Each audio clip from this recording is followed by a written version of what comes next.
ڕۆژتان باش سپێدە باش من هاژە غەفور بم بەیانیە لەم سپێدە زووە لەگەڵتانە بم بۆ پێشکەشکردنی بەرگە و بابەتەکانی ڕۆژ باش بە هیوام کە دوێنێ پشوێکی زۆر خۆش و تایبەتان بێتە سەر تەواوی ماندووبوونی هەفتەی ڕابردووتان ڕەوابێتەوە و ئەمڕۆژ بە گروتینێکی زۆرەوە دەست بکەنەوە بە هەموو کارەکانی ڕۆژانەی خۆتان و ژیانێکی ئارام و ئاسوودە بەڕێ بکەن. ئەزانین لە کوردستاندا چەندین پێکهاتەی جیاواز هەیە کە لە هەر بۆنەیەکدا بێ بە ئارامی و بەخۆشی ئەو یادەکەنەوە کو دوێنێش کە جژنی کرسمس بوو هەموو برا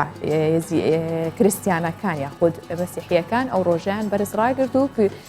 کە جژنی لەدایکبوونی حەزرەتی مەسیحا پیرۆزبایی لە هەموو کریسیانەکان و هەموو مەسیحەکانی جیهان و بە تایبەت کوردستانی ژەکەین بۆیە ئێمە لە بیری ناکەین ناڵین تەپەڕێت کە ئەمڕۆ زیاتر گرنگی بەو بابەتە دەین و تەوەری پرۆگرامەکەمان تایبەتەکەین بە پێکەوە ژیان لەناو کوردستاندا بزانین ئەو پێکهاتانی کە لە کوردستاندان چۆن دەتوانن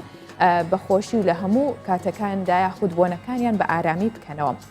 جیا لەوانەش ئێمە کۆمەڵە بەرگە و بابەتی دیکەمان بۆ ئامادەکردوون و ئەو چالاکیانەی کە ئەڕوات لە فستیڤالە کولتورە جیاوازەکان لە شار و شارۆچکەکانی کوردستان ئێمە گرنگی پێدەدەین و باسیەکەین و ئەیکەینە تەوەرێکی دیکەی پرۆگرامەکەمان و دەستپێکی پرۆگرامیش وەک هەمیشە بە کورتەیەک لە هەواڵە ناوخۆی جیهانیەکان دەبێت.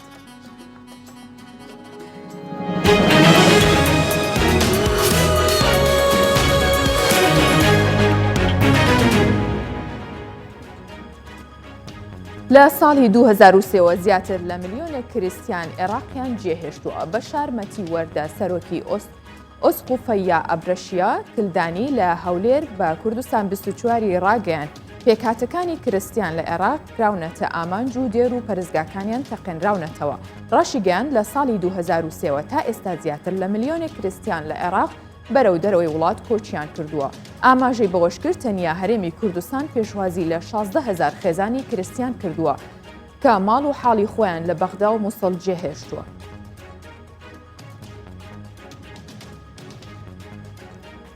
موقتەدا سەدر ڕای دەگەێنێت عێراق بووەتە قوربانی ململانیەکانی ئەمریکا و ئێران. لە پەیامێکدا موقتەدا سەدر ڕێبەری ڕەوتی سەدر ڕای دەگەێنێت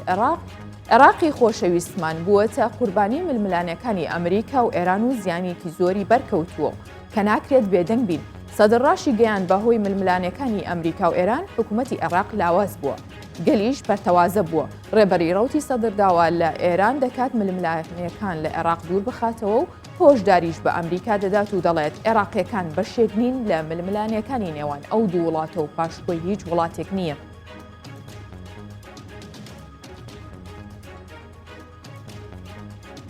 سەرۆکوەزیرانی عێراق داوای هێوەرکردنەوەی ڕەوشی بەغدا دەگات و ڕای دەگەێنێت ئەگەر پێویست بکات ئامادەی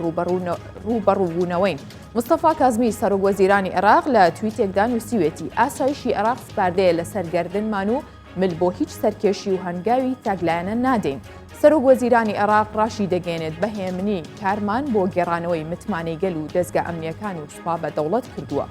هەروەها بۆ پاراستنی وڵات لە سەرکێشیەکی دیکە بێهودە داواکاری هێوەرکردنەوەمان کردووە، بەڵام ئەگەر پێویست بکات ئامادەی ڕوبەڕووبوونەوەی.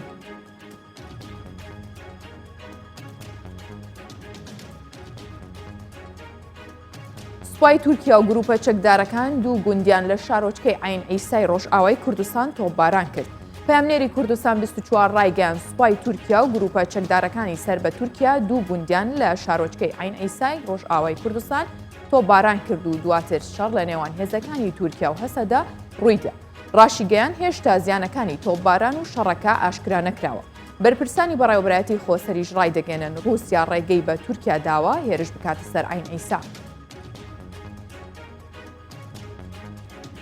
یەکێتی ئەوروپا داوای ئازادکردنی دەستبەجێی سەلاحەدین دەمیرتاش دەکات. یەکێتی ئەوروپا لە ڕاگەیاندراوێکدا ڕەخنەی لە پاراستنی مافی مرۆڤ و بڕیاری دەستگیرکردنی ڕۆژنامەنووسان لە تورکیا گرت. ئاماژەی بەوەش کرد پاراستنی مافی مرۆڤ و ڕۆژنامەنووسان بەردی بناغی پەیوەندیەکانمانن لەگەڵ تورکیا و بە تایبەت لە پرسی بە ئەندامبوونی لە یەکێتی ئەوروپا. یەکێتی ئەوروپا داوا لە تورکیا دەکات دەستبەجێ سەلاحەدین دەمیرتاش هەوسەرۆکی پێشووی هەدەپا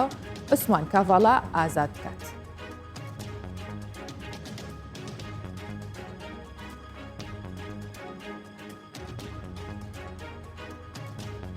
کورتێک لە هەواڵەکانم پێشکەشکردن ئێستش بەرگە و تەوەری پرۆگرام دەست پێ دەکات.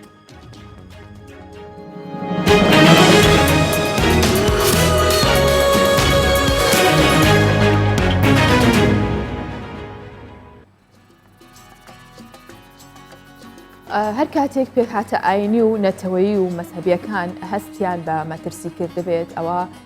پەنان بۆ هەرێمی کوردستان بردووە و یەکسەر هاتوونەتە ئەم ناوچەیە و دەرگایان بۆ کراوەتەوە. پێک هاتە نەتەوەیی و ئاینیەکان لە هەرێمی کوردستان بەم شێوەیەن عەرەبی سونە مەزهەب لە سەدا 40، ئێزدی لە سەدا 30، کوردی موسڵمان لە سەدا 13 و کریستیان لە سەدا 7 و شیعە و شەبەک و ئەرمەن و تورکمان لە سەدا 10 و هەروەها بەپێی مادەی 6 ڕەشنووسی دەستوری هەرێمی کوردستانیش مافی پێکهاتەکان پارێزراوە کە بە ئازادانە چالاکی و ڕێوڕەسمەکانیان ئەنجام بدەن وەک ڕێزگرتن لە مافی پێکهاتە ئاینی و نەتەوەی جیاوازەکانیش لە ساڵی 2007 پەرلەمانی کوردستان بڕیاریدا ناوی وەزارەتی ئەوقاف و کاروباری ئیسلامی بۆ وەزارەتی ئەوقاف و کاروباری ئاینی گۆڕی. هاوکات لە ڕۆژی 9 حوتی 2017 بەڕێوەبەرایەتی پێکەوەژیانی ئاینەکان لە وەزارەتی ئەوقاف و لەو وەزارەتە دامەزرا و بەردەوام بەرپرسانی باڵای هەرێمی کوردستان جەخت لە پاراستنی و قوڵترکردنەوەی کولتوری پێکەوەژیان دەکەن و هەنگاوی جدیشیان بۆ ئەو ئامانجە ناوە.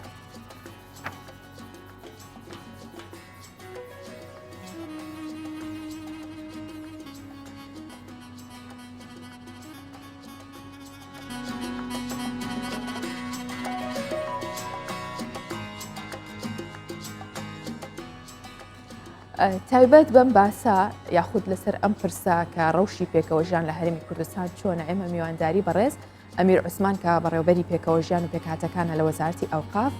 لە ستۆدیۆمانە بەخێر هاتی کاک ئەمیر. بانیت باش. بانیتان باش، بانی بینەران و ویسەرانی کوردستان بیستوچار باش. زۆر سوپاس. کاک ئەمیر پێمان بڵێ ئایا ڕەوشی پێکهاتەکان لە هەرێمی کوردستان ئێستا چۆنە؟ بەڵێ ڕەوشی پێکهاتەکان بە بەراورد لەگەڵ عێراق و ناوچەکە و دەوروبەر ئێستا لە هەرێمی کوردستان لەو پڕی باشیە پەیوەندیە کۆمەڵایەتەکان، پەیوەندە ئاینەکان و پەیوەندە کللتوریەکانمان. خۆت ئاماژت پێکرد پێشەشی لەکوێی منتیقەکە لەکوێی ناوچەکە هەر مەترسیەک بکەوێتە سەر پێکهاتەکان. هەرێمی کوردستان دەواازەیەکە مەدخەلێکە باوەشێکی گەرمە بۆ هەموو ئەو پێکهاتانی کە ڕوو لە هەرێمی کوردستان دەکەن. ئێمە بە درێژایی ساڵانی ڕابردوو ئەو شەڕی کە لەگەڵ داعش و ئەو شەڕە تائیفیانێک کە لە ناوچەکانی منتیقی متەنازع عەلەیها بە زمانە دەستوورەکە کە ڕوویاندا هەمویان هاتوونەتە ناوچەی هەرێمی کوردستان، چونکە هەرێمی کوردستان پەناگەیەکە، ماڵێکە بۆ پاراستنی سەر و ماڵ و جانی هەموو ئەو پێکهاتانی کە لە کوردستان دەحەسێنەوە. کاک ئەمیر هەمیشە بەرپرسانی باڵای ئەم هەرێمە جەخت لەواکەنەوە کە پێکەوەژیان ژیانی ئاشتیانە لە هەموو پێکهاتەکاندا ڕنگ بداتەوە و کاری بۆ بکرێ. ئەمە چۆن کاری لەسەر کراوە و چۆن بەردەوامی هەیە؟ بڵێ خۆشبەختانە ئێمە لە هەرێمی کوردستان هەموو ئەو سەرۆکایەتیانی کە جونگە ئەساسەکانن، پۆستە سیادیەکان، هەم ئەوانی کە خاوەنی یەکەمین پۆستن لە سەرۆکایەتەکان زۆر بە دڵسۆزی، زۆر بە جەربەزانە بڕیاریان داوە کە لە هەرێمی کوردستان ئەو پێکەوەژیانەی کە بۆتە بەشێک لە کللتوری دانیشتوان و هاونیشتیمانیان بیپارێزن. ئێمە لە دامەزراوی پەرلەمان کە خۆتان دەزان دامەزراوەیەکی چاودێرە یاسا دەردەکە، سەرۆکایەتی هەرێم، سەرۆکایەتی حکوومەت، سەرۆکایەتی دادوەری، هەموو ئەوانە زۆر بە جددی کاریان کردووە، یاسایان دەرکردو بۆ پاراستنی مافی پێکهاتەکان لە هەرێمی کوردستان. اینجا بۆیە خۆشبەختانە بە هەموو ڕنگ و دەنگ و ئەو ئەلوانە جیاوازانی کە لە هەرێمی کوردستان هەیە هەمویان جەخت لەوە دەکەنەوە کە مەسەلەی پێکەوەژیان بۆتە بەشێک لە کللتور و بۆتە بەشێک لە سیاسەتی حکوومەتی هەرێمی کوردستان و سەرکردایەتی کورد. بەڵێ ئەمە وەکو سیاسەت وەکو ئەو سیستمی کە بەڕێوە برێ بۆ پێکەوەژیانی هەموو پێکهاتەکان، بەڵام ئایا خۆیان پێکهاتەکان لە ناو یەکدا چۆنە یاخود چۆن مامەڵە لەگەڵ یەکدی ئەکەن؟ ئایا بە شوێکی ئاشتیانەیە یاخود ئەوەندەی ئێوە چاوتان لێتی ئاگاداری بارودۆخەکەن چۆنە؟ بڵێ هەڵبەتە ئەو تایبەتمەندیانەی کە پێکهاتەکان لە هەرێمی کوردستان هەیەە ئێمە وەکو وەزارەتی ئەوقاف و کاروباری ئاینی وەکو حکوومەت بە هیچ شێوەیەک دەخارەت لە تایبەتمەندیەکانیان ناکەین. بەڵام ئەوەندەی ئێمە لە سەرمانە کە ئەرچی ئێمەیە بیان پارێزین جیاکاریان بەرامبەر نەکرێ ماف و مستحقاتیان جێبەجێ بکرێ و خۆیان زۆر جار لە محفلەکانی دەرەوە و خۆیان لە ناو محفلی داخلیش باز لە ڕەوشی خۆیان دەکەن کە لە کوردستان ئیستیهاد ناکرێن جیاکاریان بەرامبەر ناکرێ مافیان پارێزراوە حقوق و ئیمتیازاتیان پارێزراوە مشارەکەی فعلیان هەیە لە هەموو دام و دەستگاکان واتە بە یەک ئاست حکوومەت بە یەک مەسافە بە یەک چاو سەیری هەموو پێکاتەکان دەکە و لە ناو خودی خۆشیان پێکاتەکان لەگەڵ پێکاتەکانی تر بە یەکەوە بە تەبایی و بە ئاشتی دەژی. بەڵێ ئێستا زانیمان هەم پێکاتەکان و هەم حکوومەت هەمویان هاوکارن یاخود هەماهەنگن بۆی کە پێکەوەژیانێکی ئاشتیانە لە نێوانیاندا بڕەخسێت. ئەمە تا چەند سوودی هەبووە بۆ ناوبانگی کوردستان یاخود بۆ هەرێمی کوردستان؟ زۆر جار ئێمە جەختمالەوە کردوتەوە هیچ لە خاڵە بەهێزەکان کە بۆتە خاڵێکی جەوهەری بۆ هەرێمی کوردستان لە دەرەوە مەسەلەی پێکەوەژیانە مەسەلەی تۆلێرانسە مەسەلەی لێبوردەیەکە لە کوردستان لەبەرەوە ئێمە ئەگەر بزانین ئەو پێکاتانی کە مەترسیان لەسرە ئێمە خۆمان ئەو ئەجندایی کە خۆمان هەمانە ئەو بەرنامەی کە خۆمان هەمانە جێبەجێ دەکەن بەبێ ئەوەی کە ئەجندای تر فەرز بکرێت لە دەرەوە لەسەرمان لەبەر ئەوە کللتوری پێکەوەژیان بۆ دەرەوە بۆتە جێگا و سەرنج و بایەخی هەموو دنیا ئەگەر سیر بکەی ئەمە مقارنەتەن لەگەڵ ئەو وڵاتانە ئەمە سیاسەتی ئیندیماج سیاسەتی بەیەکەوە بوون سیاسەتی پێکەوەژیان بەکاردێنین کە پێی دەڵێن ئینتیگریشن ئێمە پێچەوانی سیاسەتی ئەسیمیلیشنەکە لە ناوچەکە زۆر جار ئێمە ئەگەر تەماشامان کردبی سیاسەتی توانەوە سیاسەتی ڕەشکردنەوە سیاسەتی بۆ نمونە اعتراف نەکردن بە هیچ شێوەیەک لە سیاسەتی حکوومەتی هەرێمی کوردستان و لە ناو ماڵی پێکەوەژیان جێگەی نابێتەوە لە لای ئێمە واتە حکوومەتی هەرێمی کوردستان و هاو نیشتیمانیان بەیەکەوە ئەو هارمۆنایی کە دروستیان کردووە سیاسەتی ئینتیگریشن باشترین و جوانترین فەلسەفەیە ئێمە لە کوردستان کە بەیەکەوە بژین. کاگەمیر تەنها ئەمە ئەرکی حکوومەتە کە پارێزگاری لە فەرهەنگی ئەم پێکاتانە بکات و تا بتوانن بە ئاشتیانە پێکەوە بژین یاخود ئەبێت شۆڕ بێتەوە بۆ هەموو تاک بە تاکی پێکاتە جیاوازەکانیش یاخود با بڵێن هەیە پێکاتەیە یاخود تاک هەیە کاریگەری نەرێنی بخاتە سەر کۆمەڵگەکەی بە شێوەیەکی دژە باو کار بکات و ئەو پێکەوە ژیانە یاخود بڕوخێنێت یاخود کار بکات بۆی کە نەیهێڵێت. هەڵبەتە ئێمە کە باسی بنەماکانی پێکەوەژیان دەکەن ڕەکیزەکانی پێکەوەژیان زۆر گرینگە لە بەرچاو بگرین ئەو فەزا و ئەو پانتایی ئازادی کە لە هەرێمی کوردستان هەیە ئێمە کە ئیشمان لەسری کردووە و کە هاوڵاتیان و هاونیشتیمانیان دەیانەوێ ئەو ڕەکیزانە بپارێزن کۆڵکەی هاوبەشمان هەیە مشتەرەکاتمان زۆر زیاترە لەوەی کەمە خوانەخواسە خاڵی نەگەتیڤمان هەبێ ئەو پرسیاری کە جەنابی شت کردێت مەسەلەی پەیوەندیەکانمان لەگەڵ پێکاتەکان و ئەو ستراکچەرە و استراتیجیەی کە حکوومەتی هەرێمی کوردستان دایناوە بەڵێ مەسئولیەتی تاک بەتاچی هەرێمی کوردستانە کە بەدەر لە حکوومەت حەز بە پرسیارەتی بکەن حەز بەوە بکەن کە بابەتی یەکتر قوبڵکردن بابەتی تۆلێرانس ببێتە بەشێک لە جینات و لە خوێن و لە کللتوریان هەرچی هەموو هاونیشتیمانیانە کە ئەم پێکەوەژیانە بپارێزن و ئەم کەلتورە بپارێزن لەبەرەوەی ئێمە لە کوردستان سەرڕای و ئەزەماتە خراپانی کە اقتصادی لەسەرمانە بەڵام تاکە منفەزەیەک تاکە شتێکە ئێمە بتوانین دڵمانی پێخۆشکەین بابەتی پێکەوەژیانە کە بابەتی پێکەوەژیان بۆتە دەستکەوتێک بۆ هاونیشتیمانیان لە هەرێمی کوردستان. بەڵێ ئەو ماف و ئیمتیازاتانی کە بەخشراوە بە پێکاتە جیاوازەکان تا چەند لێی رازین یاخود هەبووە تێبینیان هەبێ لە سەری ئەگلێ و گازندەیان گیان بێتە لای ئێوە؟ بەپێی ئیستحقاق ئەوە بابەتێکی تەسەور دەکەم سیاسی بێ زۆر جار ئێمە بیرمالەوە کردوتەوە کە لە مەحفەلە دینیەکەش کە من حەقی ئەوم هەیە لەسەر ئەو بابەتە زیاتر قسە بکەم بەڵام لای بەڕێستان معلومە کە ئەو پێکاتانی لە هەرێمی کوردستانن استحقاقاتیان هەیە و لە پەرلەمان 11 کورسیان هەیە بۆ نمونە پێنجی تورکمانەکانە پێنجی مەسیحیەکانە دانەهی ئەرمەنەکانە و چەندین مدیرەتی عامەیان هەیە لە سەرۆکاتەکان بەرپرسیارەتی گەورەیان هەیە مەسەلەن لە حکوومەت وەزارەتێکیان دراوەتێ کە تایبەتە بە پێکهاتە ئی تورکمان و مثلەن لە زۆربەی مەراکیزەکان دەورێکی ئەکتیڤیان هەیە بۆیە بەپێی ئیستحقاقی خۆیان مافیان پێدراوە لە ناو حکوومەت لە ناو دام و دەستگاکانی ڕسمی مەسەلەی پێکەوەژیانی ڕنگ بداتەوە. کەواتە هەموو ئەو ئەرک و مافانی کە هەیەە بەشێکی یاسادا ڕێژراوە یاسایە یاخود هەر بە عەفەوی کراوە و کاری بۆکەن. نەخێر بێگومان بەپێی یاسایە. تۆ پێشەچێکت باس کرد لە ساڵی 2015 یاسایەک دەرچوو یاسای پاراستنی مافی پێکاتەکان لە هەرێمی کوردستان. ئەم یاسایە ئەو کاتە بەڕێز سەرۆک بارزانی مساعدەقەی کرد مەرسومی پێدەرهێنا دوایی شۆڕبەوە خۆشبەختانە هەر 111 ئەندام پەرلەمانەکە دەنجی بۆدا لە نەتیجێ ئەو یاسایە ئیستحداسی ئەو مدیرەتە کراوە. ئێمە توانیمانە لە ڕێگەی ئەو یاسایی کە لە پەرلەمان دەرچووە زیاتر پەیوەندیە کۆمەڵایەتەکان و پەیوەندی ئیداری و پەیوەندی دینیەکانمان لەگەڵ پێکاتەکان تند و تۆڵتر بکەین. بەڵێ کاگەمیر دوێنێ جژنی لەدایکبوونی حەزرەتی مەسیح بوو جژنی کریسمس بوو تا چەند یاخود بڵێن پێکاتەکانی دیکە بەشدار بوون لەگەڵیان و بڵێن هاو خۆشییان بوون یاخود هاو دەمیان بوون لەگەڵیاندا. بەداخەوە خۆتان دەزانن ئێستا جیهان ڕوبەڕووی ئەو وەبا جیهانیە بۆتەوە. ئێمە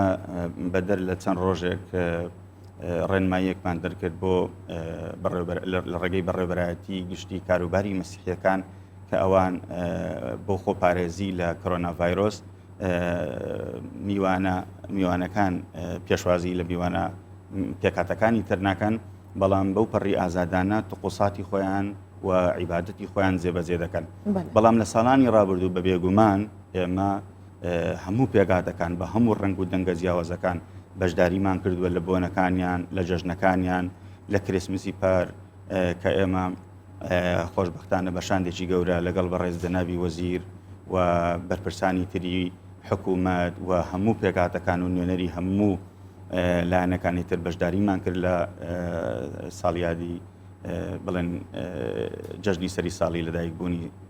حەزرەتی مەسیح سەلامی عەلەیه. کاگەمیر لەگەڵەوەی کە ئەم پێکەوە ژیانە هەیە ئەم یەکتەر قبولکردنە هەیە لە بیریشی نەکەین لێرە و لەوێ هەندێک گلەی هەیە خۆت کەسانێکن بڵێن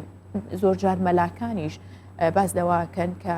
نابێم یادە بکرێت و یاخود نابێ بەشداریان بکەن ئێوە چۆن چارەسەری ئەو کێشاناکەن یاخود چۆن ڕێگریەکەن و چۆن ئەو ڕوونکردنەوە دەن بۆ هەم بۆ کریسیانەکان هەم بۆ موسڵمانەکان کە هەر کەس بە ڕێگەی خۆی و بە جژن و یادکردنەوەی خۆی بڕوات. بڵێ ئەمە بەرپرسیارەتی ئێمە وەکو وەزارەتی ئەوقاف و کاروباری ئاینی لە ساڵانی ڕابردوو بۆردێک دانراوە بە ناوی بۆردی وتاری هەیدی. ئێمە توانیمانە لە سەرتاسەری هەرێمی کوردستان گوتاری ئاینی خەتابی ئاینی موحەد بکەین بۆی خوانە خواستە حاڵەتێکی سلبی لەسەر هیچ یەکێ لە پێکاتەکان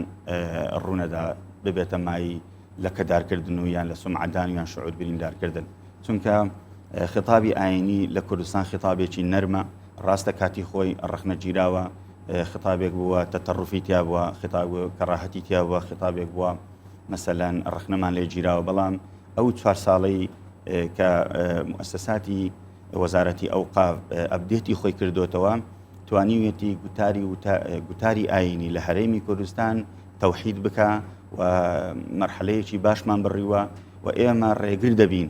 هیچ منبەرێک نابێ بەکاربێ بۆ تەشیرکردنی هیچ پێکاتەیەکی تر و مامۆستایانی ئاینی کە دڵ و چاوی ئێمە لە هەرێمی کوردستان دەورێکی زۆر کاریگەریان هەیە لەسەر ئاشتی کۆمەڵایەتی لە ینی ئەو هارمۆنایی کە ئەوان دروستی دەکەن بابەتە ڕۆحیەکان بابەتە حتا زۆر جار ئەوان بوونەتە هەوێنی ساڕەشکردنی ئەو برینە سیاسی کە سیاسەکان زۆر جار بەداخەوە دروستیان کردووە بۆ ئێمە گوتاری ئاینی لای ئێمە زۆر زۆر گرینگە لە ڕێگەی گوتاری ئاینی لە ڕێگەی خطابی ئاینی توانیمانە ساڕێژی ئەو برینە بکەین خوانە خواستە هیچ یەکێ لەو پێکاتانە بەر ئەو برینە نەکەونیانیش هیچ سکاڵایەک تا ئێستا لە وەزارەتی ئەوقاف نەهاتووە بڵێن بەڕسمی پێکاتێک بەر گوتارێکی ئاینی خراپکەوت بێ طبعاً لە هەزار حاڵەت یەکدانە هەر دەبێ لە هەزار حاڵەت لە هەزار ئەو بابەتی کە ئەمە ئێستا باسی دەکەین گوتاری ئاینی یەکدانە هەر دەبێ. بەڵام لەسەر ئاسی وەزاری ئێوە کارتان بۆ بێگومان ئێمە لەسەر ئاسی وەزارەتی ئەوقاف و کاروباری ئاینی کاری ئێمەیە بە جددی کاریشمان کردووە ڕێگەش نادەین و ڕێگریشمان کردووە ئێمە هەر کاتێک دەنگێکی نەشاس کە بەرز دەبێتەوە دژی پێکەوە ژیان ئێمە ڕێکاری یاسایی دەگرینە بەر و لێ ناگەڕێن خوا نەخواستە ئەو دەنگە تەسیر لە مەسەلەی پێکەوە ژیان بکە. ئینشاءالله هەمیشە ژیانی پێکەوەی و ئاشتیانە لە هەرێمی کوردستان بەرقەرارە بێ. زۆر سپاس کاک ئەمیر عوسمان وەکو بەڕێوەبەری پێکهاتەکان لە وەزارەتی ئەوقاف بەخێرهاتی. سپاس دەستان خۆش بێ سەرکەوتوو. زۆر سپاس بۆ بەڕێزیشتان. ئێستا با بەیەکەوە بینەری ڕەوشی کەشوهۆی شارەکانی کوردستان بین بزانین گەشتۆتە چه ئاستێک کە لە هەندێک شار ئەوەندە پلەی گەرما دابەزیوە کە چۆتە ژێر سفرەوە. بزانین لە کوێ پلەکانی گەرما زۆر دابەزیوە.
ئەگەر دیقەتمان نابێت پلەکانی گەرما ئەوەندە هاتبووە ژێر سفر بە تایبەت لە قەرس یاخود شارەکانی باکووری کوردستان کە ناقص 7 و 11 ئەمانە واد لێ کات لە خۆتۆ سەرمات بێت ناقص 7 زۆر زۆرە بەڕاستی سەرماتینی تەواوی هێناوە لە هەولێریش زۆر جار ئەمە لە ئاستە جیاوازەکانە باسیەکەین کە هاوکارانیشم باسیوان کرد کە ئەم بەیانیە ناقص 2 یاخود لە ڕێگەی مۆبایلەکانەوە یاخود لە ڕێگەی گەرمیپێی سارەکانەوە نیشانی داوەکە لە ژێر سفرەوە ئیترەوە بێ تەواو بزانین کە سەرمایەکی چاک ڕووی تێکردوین و ئاگاداری خۆمان بین. لە هەندێک ناوچە تایبەتمەندی هەیە بۆ بواری کشت و کاڵ و چۆن لە هەورامان ئێستش بۆ زۆرێک لە باخ و بستانەکان بە ئاژەڵ یاخود بڵین بە ئاژەڵی گا کێڵان دەکرێت بۆ زەویەکان و ئەمەش بەهۆی سەختی ناوچەکەوەیە کە بەردەڵانە گایەکان لە تەمەنی 3 ساڵە و زیاتریش دوای ئەوە فێرەکرێن کە چۆن کێڵان بکەن تا تەمەنی 12 ساڵان ئەتوانن کاریان پێ بکەن لە دوای ئەوە ئەو ئاژەڵە ناتوانێت یاخود بڵین هێزی ئەوەی نامێنێت چونکە ئەو شوێنانە ئەوەندە بەردەڵانە تەنانەت مەکائینەکان ناتوانن بچن بۆیە لە ڕێگەی ئاژەڵەکانەوە کاری کێڵان دەکرێت با بەیەکەوە ببینین.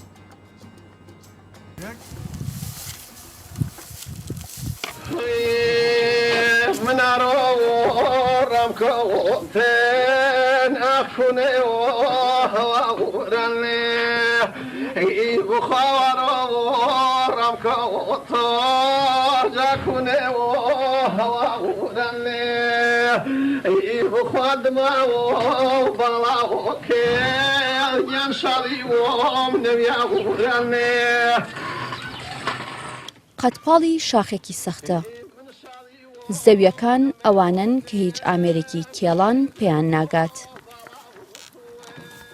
گا بەکاردەهێنن بۆ کێڵانی زەویەکان و ئامادەکردنیان بۆ وەرزی چاندن. زیاد لە نیو سەدەیە نەریمان کاری جوتیاریە. زۆر بەباشی ئاژەڵەکانی ڕاهێناوە بۆ کارکردن. هەموو شوێنێک ئەلێرەوە هەتا ئەڕواتەها و کەڵەکانی سەرەوە. تا سەرەوە ئەومان پێکەڵاو بۆ گەن بۆ جۆ بۆ ئەوان نیسێک کێڵاومانە وڵاتێت ئاشەڵ شوێنی ئەوەی تراکتۆرە ناگرێ ئەو شوێنە تراکتۆر ناگرێ بێ بەگا بیکێڵی گاکەی سەگان نەماوە بەزم گاجتەماوە. گایەکان دەبێت تەمەنیان لە 3 ساڵ زیاتر بێت تا فێر بکرێن چۆن کاری کێڵان ئەنجام بدەن. نەریمان دەڵێت دەبێت شارەزایی تەواوت هەبێت بۆ ئەوەی ئاژەڵەکان ڕابهێنیت و فێری کارەکەیان بکەیت. ئەو ئینسانە شارەزا بێ شارەزا جوتیار بێ وەکو بڵێن مامۆستا بێ نە ینی هەڕەمەکی بیدەی بەدەستێکێکەوە نەزانێ بە یەکێ بێ بزانێ ئەوە زیا و هەوجارە چەند نەڕواتە خوارە چەند ئیشی پێ بکە بە چەند ڕۆژ فێرە بێ ئەنە من تەقریبا نەسە بڵێن ئەوەی وا هەیە بەینێک فێر یەکەم بۆ جووت ئەکەی کڕم بە هەفتەیە فێرە بێ بۆ گەڕانەوە بۆ گەڕێتە سەر هێڵەکەی خۆی ئەبێ ئەو ئینسانە شارەزا بێ جاتوانێ ئەو شەی پێ بکە. نوعیاتیان نێگاکان گای ئەبێ بە خاسی کوردی بێ بۆ منتیقانێ وڵای گای جمهوری شەیە من بخوا گاجوتێکم و ئەڵغام پیاتەقی جمهوریەکەی کورد گای جمهوری جات بەقۆتە بەس چه قورسە بۆ منتیقە ناشی بەر چەند کەرەستەیەکی تایبەت بە ئاژەڵەکەوە دەبەسرێت و هەریەکەیان ناوێکی تایبەت بە خۆیان هەیە. کاری کێڵانەکەش ئاسانتر دەکەن. دەکەن ئەمە پێڵێن نیلە ئەمە کەڵەمەیە ئەمە پێڵێن بەنکەڵەمە ئەوە پێڵێن گانجە ئەمە یۆژانبەری پێڵێن یۆژانبەر ئەمەش پاڵەوانەیە ئەمینە ڕاگیرەکە ئەمەی زەخی ئەو ئینە ئەرزەکەوێتە سەر ئەم تۆزەدارە پێڵێن دەسەکەوشە ئەمە هەپەیە ئەم دوانە پێڵێن لە هەپە ئەمە مژانە لە ژێرەوە ئەمەی ڕاگیر کردووە ئەمەش گاسنەکەیەتی ئەمەش گاسنەکەی. بەهۆی سەختی ناوچەی هەورامان لە نێوباخ و بێستانەکاندا ئێستاش گا بەکاردەهێنرێت بۆ جووتکردن و کێڵان و ئامادەکردنی زەویەکانیان بۆ وەرزی چاندن. ئەڤیناتا کوردستان 24 بیارە. ئەکەوتە خۆی چۆن ئەسە بەگرێەوە خۆی ئەسە بەگرێ بێگومان ڕاهێنانی ئاژەڵەکان یاخود ئاژەڵداریش بۆ خۆی هوەرێکە ئەبێ بزانیت چۆن معامەڵیان لەگەڵ دەکەیت تا ئەوانیش هاوکارت بن لە ئەو کارێک کە ڕۆژانە ئەکرێت چونکە کارێکی قورسیشە بۆیە هەمیشە ئاژەڵ دۆستی یاخود بە نەرمی مامەڵەکردن لەگەڵ ئاژەڵەکاندا ئەوە کاری ڕۆژانەش ئاسانەکەات. میوانێک بابەتێکی دیکەمان هەیە ئەگەر بۆ هەر بابەتێک یاخود هەر کار و چالاکیەک فستیڤالێک کە دوا خراپێت بڵێن بەهۆی کۆرۆناوە بووە ئەوە بەجددی وایە و بیانوێکی تەواوە چونکە ماوەیەک بوو بەهۆی بڵاوبوونەوەی ئەو ڤایرۆسەوە یاخود ئەو ڕێکارانەی کە بۆ خۆپارێزی ئەکرا چەندین تیپ و گروپ کارەکانیان وەستا و هەروەک تیپی هوەری شاریە کە چالاکیەکانی ڕاگرت بوو بەڵام ئێستا ئەو تیپە بە گروتینەوە بەشداری حوتەمین فستیڤالی کولتورە جیاوازەکانەکەن لە ڕانیە کە کەرنەڤاڵی شایی و شێخانی و کولتوری ئێزیدیەکان نمایشەکات با ئێمە بەیەکەوە ئەو کولتورە ببینین بزانین چۆنە و چێژی بینین.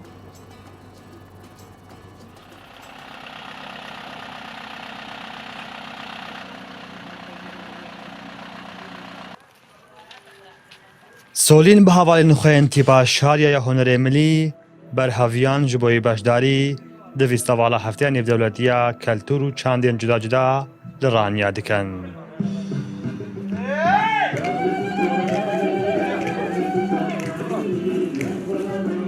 هەفتی وێ بە کەلتور و چاندێ هۆنەرێ ڕەسەنێ ئێزدیان بەشداری بە.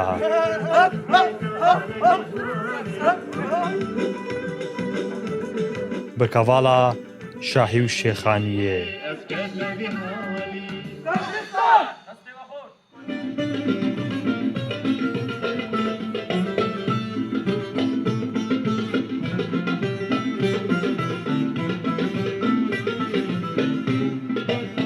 بەێ ئەس وەکەندامەتی باشاریە هۆنەری ملی ئەس گەلک گرنگ بینم و بەشداریە تیپان نەڤە ویستەڤالێت وەسادا چەند گەلەکە گرنگە بۆ ناساندنا کلتۆری خۆ مرۆڤ ناسینە چی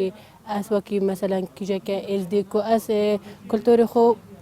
تایبەتی ئێزدیە بگشتی کوردستانی دەمەنی ئەسم بۆ چەند وڵاتەکە کۆیرۆکەشک ئەف هەفتەمین ویستەڤالە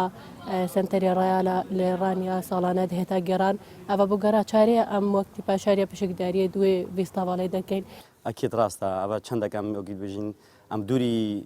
بنگەهی خۆ بووین دووری هەواڵت خۆ بووین وان کاودانە پاتوزانی چاوە هاتیە سەسێ مەداتی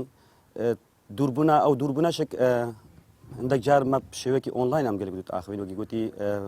سیستەمەکمە چێ کرد بۆ ئەم ڕۆژانە هەندێک ژێک ئەم تادیمە پرۆڤات کردن بەس پشتی وەزا بچێکی هێدی بەرەف خۆشی بەچتن ئەکی دینا وان ئەندامێنەوە ئەم گەلە بکەی خۆشحالی. هەرچ دەستپێکا بەڵاوبوونا ڤایرۆسێ کۆرۆنا هەڤە دەبە دووەمین ویستەڤاڵ هەفتی پشتێکداریە تێدا دەکا. دناڤە ئێزدیان و هەرێما کوردستانی تیپا شاریە ناو دەنگێکی پڕی مەزن هەیە. لە چەندین ویستەڤالێن لە هەرێما کوردستانی و دەرەوەی هەرێمێ پشکداری کریە و ژمارەکە باش یا خەڵاتان وەرگرتینە.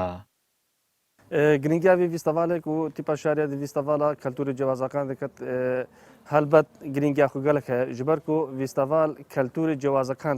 pişikdarin şwana 16 dewlet pişikdarin şwan 16 dewleta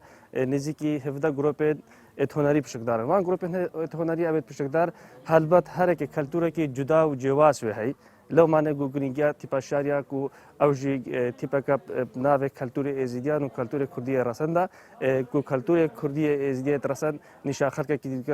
xelkekî det û xelkek bizanin keltûrê êzidiyên çaya. لێ ساڵە 1997 هەفتی هاتیە دامەزرandin دا ku biba nameyeka gihandina kulturê resenêzdiyan bo tevaya cîhanê û kariya resenatiya vê olakefnar birêka rêbaza xwe ya taybet bigihîne cîhanê.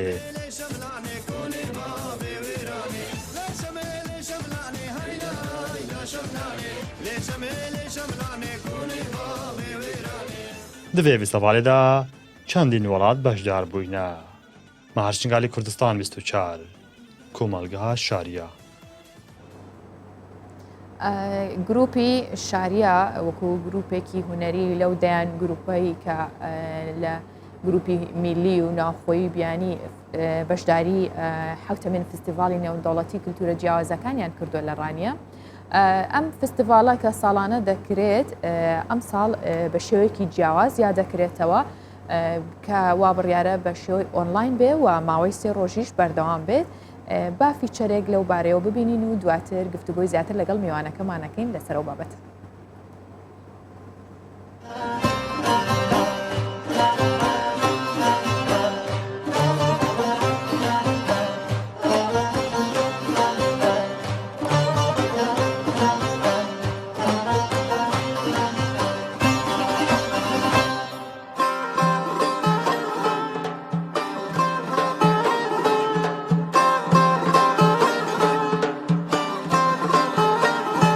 دیارە ئێمە هەمومان قەنەعەتمان بەوەیە دەبێت ژیان بەردەوام بێ نابێ بوەستێ لە هیچ شوێنێکدا هیچ شتێک نابێ ببێتە بەربەست لە بەرەو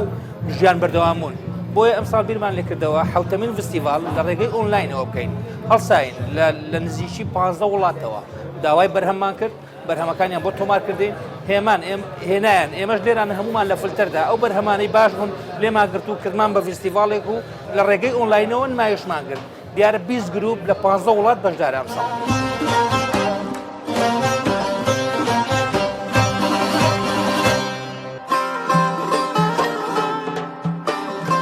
ساڵانی ڕابردوو تام و چێژی تایبەتی هەبوو خەڵکێکی زۆر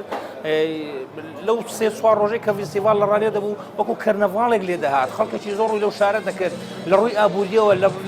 لە زۆر ڕۆوە گۆڕانکاریی زۆری بەسەر ئەو شارە دەدەینە بەڵام بڵێ ئێستا بەداخەوە سستا ساردا بەڵام هەر چۆنەکەمی وەک گوتم بڕیارمان داوە نابێت ژیان بوەستێ دەبێت بەردەوام بێت.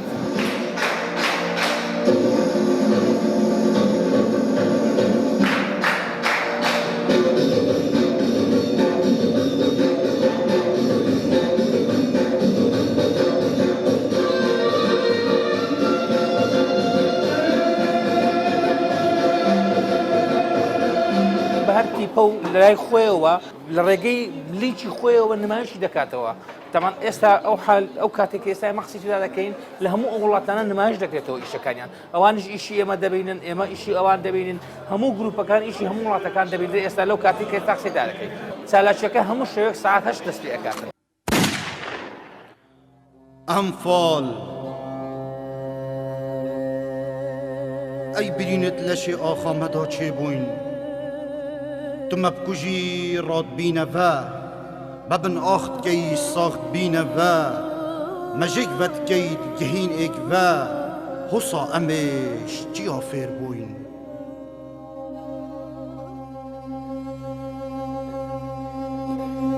کورم نەخۆش بیرن دارە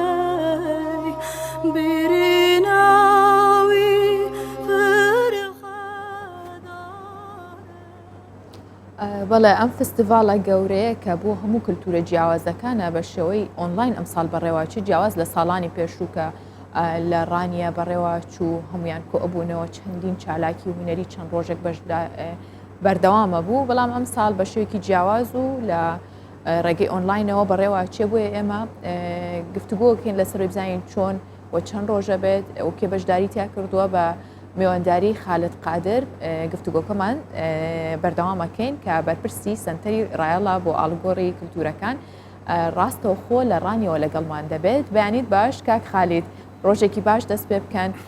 پێمان بڵێ بۆ ماوەی سێ ڕۆژ کە ئەم فستیڤالە بەردەوام ئەبێت لەسەر چ شێوازێکە بێ و چۆن ئەتوانن لە ڕێگەی ئۆنلاینەوە هەموو کار و چالاکیەکان پەخش بکەن.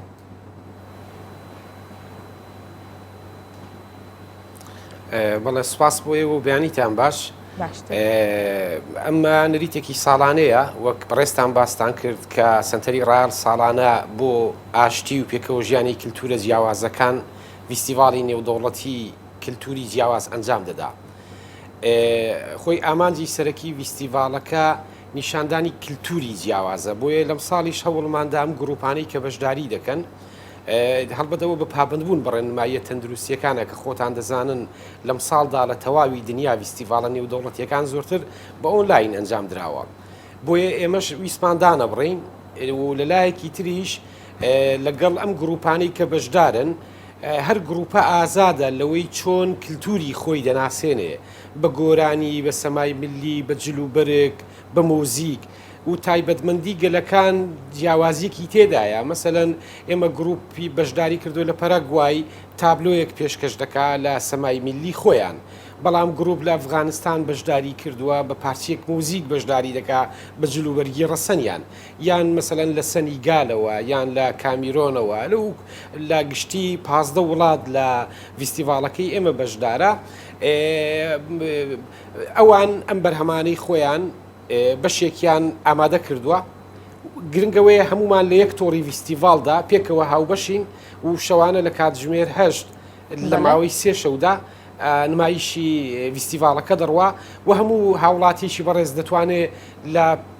پێگە کۆمەڵایەتیەکان بە تایبەت پەیجی فەرمی سنتەرمان بینەری فیستیڤاڵەکە بێت. کاک خالید پێ دوایە کە لە ڕێگەی ئۆنلاینەوە ئەتوانن تەواوی ئەو ئامانجە بپێکن کە ساڵانە فستیڤاڵەکە هەیەی بۆی کە کللتورە جیاوازەکان کار و چالاکیەکانیان نیشان بدەن یا خۆت بیگۆڕنەوە ئەو کللتورەی هەیە لە ناو هەندێک وڵاتدا لە ڕێگەی ئۆنلاینەوە ئەتوانرێ ئەوە دەربخرێت.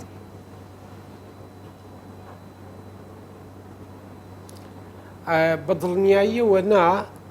بەڵام ئەمە هەوڵێکە بۆ بەردەوامی هەوڵێکە بۆ ئەو جوانی و ئیسیتکایی هوەر خۆی کە ئێمە پێمان وایە دەکرێت ئەم بەردەوامی و سازانی ئەم جۆرە ڤیستیڤالانە دووبارە هیوایەک لە ناخی هوەر خۆی ژیان خۆی تەندروستی خۆی مرۆڤ خۆی زیندوو بکاتەوە یان گەشەی پێبدا بە مانایەکی تر بڵێ ئەگەر نەشتوانێ ئامانجەکەی خۆی بپێکێ هاندانێکی باش دەبێت بۆ بەردەوامی و لەگنیزیکردنەوەی کللتورە جیاوازەکان بۆی بتوانن لانی کەم ئەم پەیامەی کە پێی دەگوترێ ئاڵوگۆڕی کللتوری لە نێوماندا ئەنجام بدرێت. بەڵێ لەگەڵەوەی هەندێک لە کار و چالاکیەکانی سنووردار کردوون بەڵام پێت وایە ڕێگەی ئۆنلاین چ سوودێکی دیکە یاخود چ سوودێک گەگەێنێ بە زیاتر بڵاوکردنەوەی ئەو فستیڤالە؟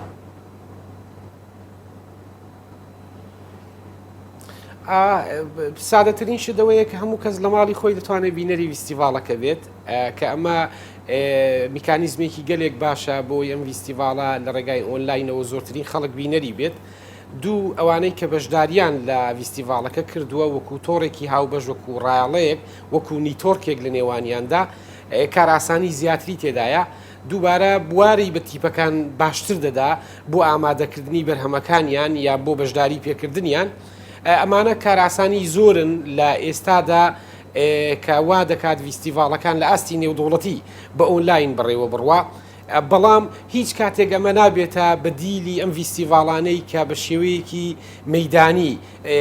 دێن و بە شێوەیەکی مەیدانی نمایش دەکرێت. ینی وەک پێشتر گوتم ئیستاتیکای هوەر نمایشی هوەر جوانی هوەر ینی کاتێک کە بە کردەیی نمایش دەکرێت تایبەتمەندێکی تەواو جیاوازی هەیە لە ئۆنلاین بەڵام ڕاستە ئەگەر نتوانێت پەیامی جوانیەکە وەک خۆی بگەێنێ بەڵام بە دڵنیاییەوە ڕایاڵەکە بەهێزتر دەکات. مەسەلەن ئێمە ڕاستە 15 وڵاتمان بەشداری پێکردووە بەڵام چەندین وڵاتی تر پەیوەندی کردووە بۆی ئەوانیش بتوانن بەشداری ڤیستیڤالەکە بکەن بەڵام هەڵبەت تایبەتمەندی ڤیستیڤالەکەی ئێمە لە بەرکات و ڕەچاوکردنی کۆمەڵێک تایبەتمەندی نەمانتوانی لە 15 زیاتر بەشداری پێ بکەین کە خۆشبەختانە بەشێک لە گروپە باشەکانی کوردستانی شتەیدا بەشدارن. جەنابتان پێشتر راپۆرتێکتان لەسەر گروپی شاریا هەبوو کێکێک لە گروپە هوەریە جوانەکانی برایانی ئێزیدیمانن و مەسەلەن ئەوان بەشداری گروپەکەمانن گروپی هوەری میلی دهۆک بەشدارە تیپی نەتەوەیی هوەرە میلیەکانی هەولێر بەشدارە تیپی برایەتی کەرکووک بەشدارە تیپی لە بەسرا لە خواروی عراق میلی بەسرا بەشدارە یعنی جیا لە تیپەکانی دەرەوە لە ناوخۆش هەوڵمانداوە ئەو ڕایاڵەی کە هەیە لە نێوانی تیپە هوەریەکان دانەبڕێ و هەوڵ بدەین تێیدا بەردەوام بین و ئۆنلاین زیاتر ئەو پەیوەندیەمان بەهێزتر و گەشە پێداوتر بکە. بە شێوەیەکی گشتی کاک خالید ئەو کار و چالاکیانە چین کە لە فستیڤالەکەدا بەڕێواچێت؟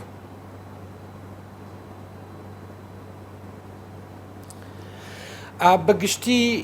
نمایشکردنی تایبەتمەندی و خەسڵەتە کللتوریەکانی خۆیانن تابلۆی هوەری مۆزیک سەمای میلی و بەشێک لەو خەسڵەتانەی مەسەلەن هندێک گەل تایبەتمەندیان هەیە مەسەلەن ئێمە سەنیگال بەشداری لە گروپەکەمان کردووە جۆرێک دابی کۆمەڵایەتی لە سەنیگال هەیە کە ئەوان ویستویانە لە ڕێگای نمایشەکەی خۆیانەوە نیشانی ئێمەی بدەن بۆیە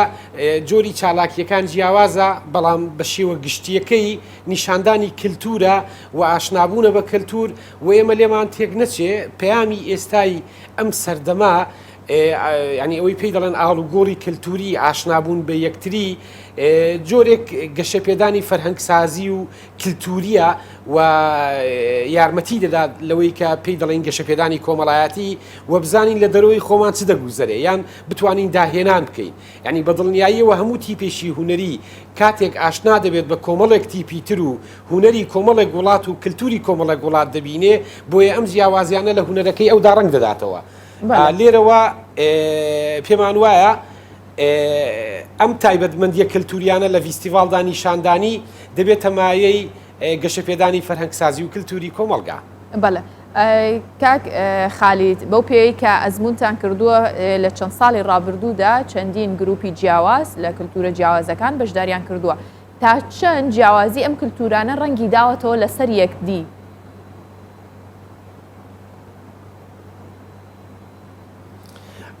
بە دڵنیایی ڕنگدانەوەیکی باشی هەبووە ینی تۆ چەند ساڵێک پێش ئێستا سیر بکەی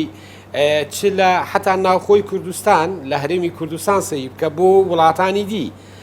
ئێمە یەکەم جارکەم ویستیڤاڵەمان کرد یەکەم کۆمەڵێک شت ینی بڕوا پێکردنی یا قبولکردنی تەقبولکردنی ئاسان نەبوو و دووبارە بەوەی کە پەسارێک بینی هەموو جیاوازیەکان مەسەلەن ئێمە یەکەم ویستیڤاڵ و ویستیڤاڵەکانی تریش هەوڵمان داوە ئەوی پێ دەڵێن پەیامی پێکەوە ژیان مەسەلەن کورد تورکمان عەرەب فارس باز بدەی بە سیاسەتدا پاڵ بنەی بە سیاسەتدا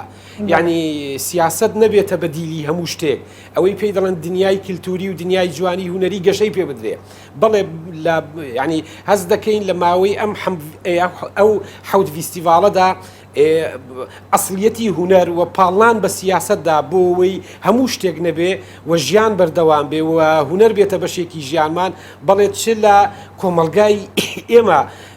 لە گەشەیەکی باشدا و دەبینین ڕۆژانە دەبینین لە کوردستاندا هەنگاوی باش خەونی باش ویستیڤاڵی باش ینی گۆڕانکاری باش دەبینی و ئەوەش لە ناوچەکەش دەبینی و ئەگەر هوەر نەبێ ئێمە ناتوانین بەڕاستی لەم سەردەما ئالۆزەشدا نەک گۆڕانکاری بکەین بگرە پێکەوەش بژین بۆیە ئەمە ئەنجامی ئەم ویستیڤاڵانە و ویستیڤاڵەکانی ترە کە ئەنجام دەدرێ کەوا دەکات ڕاڵی خۆشەویستی لە نێوان مرۆڤایەتی و کللتورەکان خۆی بەهێزتر بکات. بەڵێ کاک خالید بە شێوەیەکی دیاریکرا و ئێوە ئاگاداریۆن یاخود چەند گروپ لە ناوخۆ لە دەرەوە بە گشتی بەشداریان کردووە وتان 15 گروپ لە دەرەوە ئەی ئەوانەی ناوخۆ چەند ینی هەموو گروپەکان بەگشتی چەند گروپەکات و چەند چالاکیانە بێت. بڵێ بەگشتی 20 گروپ بەشدارە لە 15 وڵاتی جیاواز گروپە ناوخۆیەکانمان بریتین لە 4 گروپ ئەوانەی کە لە ناوخۆ بەشداریان کردووە 16 گروپیان لە دەرەوەیە لە وڵاتی ئەردەن 2 تیپ بەشداری کردووە لە وڵاتانی عەرەبی لە ئەردەن لە میسر لە مەغریب لە جەزائیر لە وڵاتانی عەرەبی بەشداریان کردووە ئێران و ئەفغانستان بەشداریان کردووە لە وڵاتانی تر لە پەرەگوای لە کامیرۆن لە تەنزانیا لە سەنیگال و بیرمان نەچێت تیپی ڕۆژئاوای کوردستان تابلۆیەکی جوانیان نرد و بەشداریان کردووە بۆیە لە 15 وڵات بەڵام 20 گروپ بەشداری فستیڤاڵەکە دەکات کە دابەشی 3 شەوی پرۆگرام کراوە لە شەوی ڕابردوو 7 گروپ نمایشی کرد لە شەوی دووەمیشدا بە هەمان شێوە و شەوی سێمی 6 گروپ نمایش دەکات. زۆر باشە کاک خالید زۆر سپاس بۆ بەڕێستان خالید قادر بەرپرسی سنتەری ڕایال کە ئەمڕۆ لەگەڵمان بوون سپاس بۆ زانیاریەکەتان بە هیوای فستیڤاڵێکی خۆش و جێ ڕەزامەندی هەموو بینەرانیشتان بێت سپاس بۆ بەڕێستان. سپاس. زۆر جار ئێمە کە بە شوێنێکدا ئەڕۆین یاخود بە خێرایی ئەڕۆین هەست بە تەپەتەپی دڵمانەکەین یاخود لەرەکانی دڵمان زیاترە بێ جا ئەمە کارێکی باشە بۆی کە پشکنینی دڵ بکەین لە ڕێگەی ڕۆشتن بەسەر پلیکانەدا کە ژمارەیەک لە زانانی ئیسپانیاش ڕێگەیەکی ئاسانیان بۆ زانینی تەندروستی دڵ خستۆتە ڕوو ئەویش لە ڕێگەی سەرکەوتن بەسەر پلیکانەکاندا ئەگەر کەسێک لە کاتی سەرکەوتن بە پلیکانەدا بۆ نهۆمی چوارەمی باڵەخانەیەک خولە کونیوێکی پێویست بێت ئەوە واتایەوەیە تەندروستی دڵی بە ڕێژەی لە 100% باش نییە. دەژڵێن ئەگەر کەسێک بۆ گەیشتن بە نهۆمی چوارەمی باڵەخانەیەک بە پلیکانەیەکدا خولەکێکی پێویست بێت بڵێن بە یەک دەقە سەرکەوێت ئەوە بەو مەرجەی لە کاتی گەیشتنیشیدا هیچ تەنگەنەفەسێکی نەبێت ئەوە تەندروستی دڵی زۆر باش و جێگیرە و زاناکان ئەو ڕێگەیە بە ڕێگەیەکی ئاسان دەزانن بۆ ئاگاداربوون و زانینی تەندروستی دڵ بەڵام داواش لە هاوڵاتیانەکان ساڵانە پشکنینی دڵ ئەنجام بدەن جیالەوەی کە خۆت ئەیکەی لە ڕێگەی پزیشکی پسپۆڕ و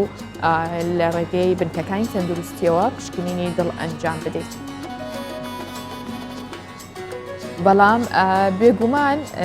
ئەم پشکنینە گەر بکرێ بڕواناکەم کەسمان دەرچین چونکە ئەگەر